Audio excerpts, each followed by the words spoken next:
10वी-12वी board परीक्षेत कॉपीमुक्त अभियान राबवण्याबाबत जिल्हाधिकारी कार्यालयात बैठक घेण्यात आली। बोर्डाच्या परीक्षेत कॉपीचा प्रकार आढळल्यास संबंधित केंद्र संचालक व कर्मचाऱ्यांवर कारवाई करा, अशा सूचना जिल्हाधिकारी अमोल येडगे यांनी दिल्यात।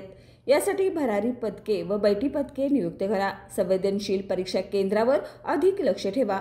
परीक्षा केंद्रावर मोबाईल वापरास बंदी घाला। प्रत्येक प्रश्नपत्रिका विद्यार्थ्यांना वेळेत देण्याच्या व उत्तरपत्रिका वेळेत घेतल्या जातील यांच्या सूचना शिक्षक व केंद्र प्रमुखापर्यंत पोहोचवा, असंही ते म्हणाले। यावेळी जिल्हा परिषदेचे मुख्य कार्यकारी अधिकारी एस कार्तिकेयन, अतिरिक्त जिल्हा पोलीस अधीक्षक जयश्री देसाई, पोलीस उपाधीक्षक सुवर्णा पदकी, माध्यमिक शिक्षणाधिकारी एकनाथ आंबोणकर, शिक्षणाधिकारी अनुराधा मेहत्रे, उपशिक्षणाधिकारी अजय पाटील उपस्थित होते।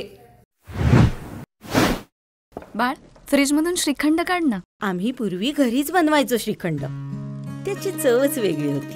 आता काय सगळं रेडीमेड। आजी, हे श्रीखंड खाऊन बघ। आज तुझ्या आईनं घरीच बनवलं की काय? हे आहे गोकुळचं श्रीखंड। अगदी जिभेवर रेंगाळणार। जिभेवरच नाही तर मनावरही रेंगाळणार। गोकुळ श्रीखंड, मनावर रेंगाळणार।